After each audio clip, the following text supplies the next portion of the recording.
जब जीवन में कहीं समस्या खड़ी हो जाए, कहीं बहुत विकट समस्या है और कोई हल ना मिल रहा हो, तब जिस शिव मंदिर में आप आराधना करने जाते हो, पूजन करने जाते हो, अर्चना करने जाते हो, उस शिव मंदिर के पास में कहीं बेलपत्री का वृक्ष ढूंढो और उस बेलपत्री के वृक्ष के नीचे केवल आप जाकर एक मूंग का दाना या एक चावल, वहीं पर जो कंकर पड़ा हो उसी कंकर को शिव मानकर आप समर्पित कर कर लोटा भर के जल समर्पित कर दो।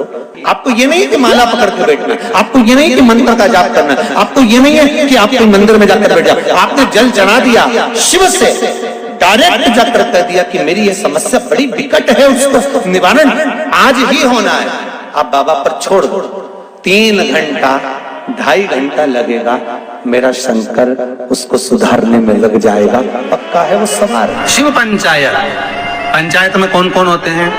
शंकर, दुर्गा जी, सूर्य नारायण भगवान, भगवान नारायण और गणेश जी महाराज, बस ये पंचायत। और परिवार में कौन कौन होते हैं? पार्वती, कार्तिकेय, गणेश, शिव, नंदी, ये परिवार शिव पंचायत में केवल 5। और शायद इसीलिए शिव महापुराण की कथा में जो पंचायत का महत्व कहा गया, उस पंचायत में सूर्य की भागीदारी जो कही गई है कि एक बीता।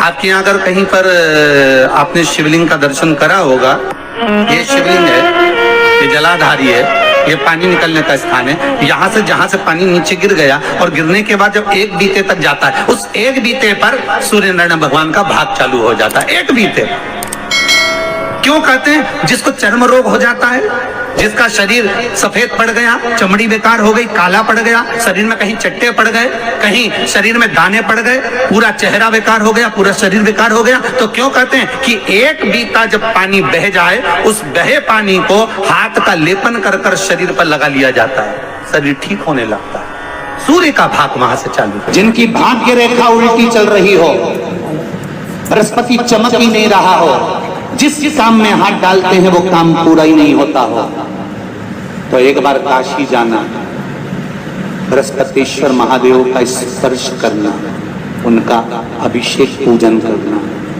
और उनका स्पर्श कर कर एक बेलपत्र ब्राह्मण देवता से मांग कर लेकर जाना कि इन बृहस्पतिश्वर महादेव से मुझे एक बेलपत्र दे दो। तुम्हें पुखराज पहना कि नहीं पहना, हीरा रतन माणिक पहना कि नहीं पहना, वो बेलपत्र इतना चमत्कार कर देगी कि जिंदगी में कभी संपदा की कमी आएगी नहीं।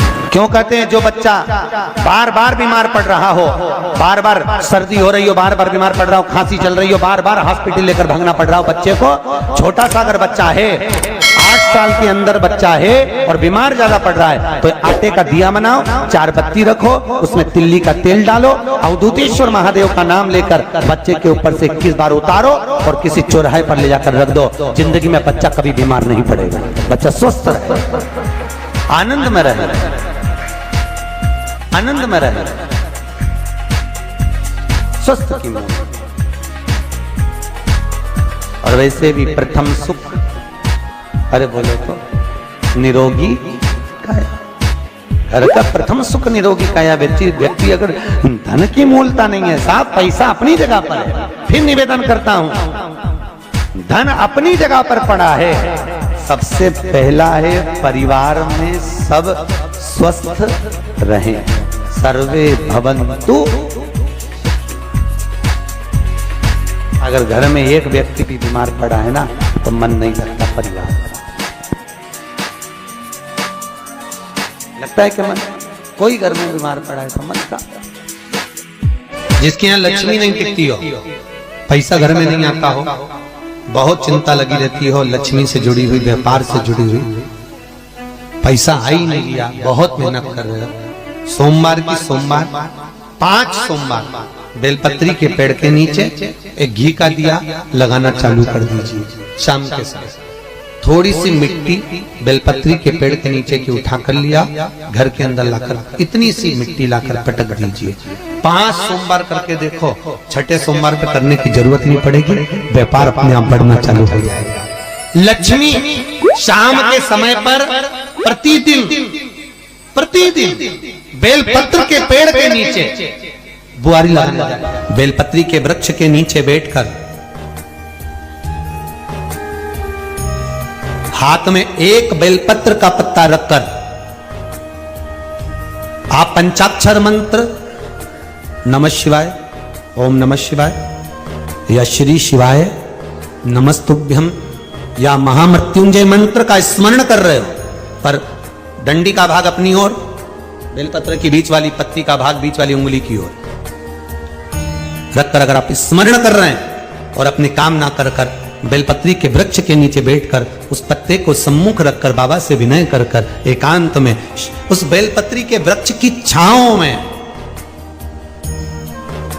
बेलपत्री के वृक्ष की छांव आप कामना कर कर उस पत्ते को शंकर भगवान के ऊपर समर्पित कर रहे हैं, तो ये जान कर रखें कि पार्वती और शिव का मिलन करवा रहे हैं और अपनी मनवांछित फल कामना पूर्ण करवा रहे हैं। क्योंकि शिव और पार्वती का जब मिलन होता है, शंकर पार्वती जब एक दूसरे के सम्मुख में होते हैं, शिव और पार्वती जब एक दूसरे के सामने अपने बच्चों के कारण एक दूसरे के सम्मुख में आते हैं, तो उनके चेहरे पर प्रसन्नता का भाव आ जाता है।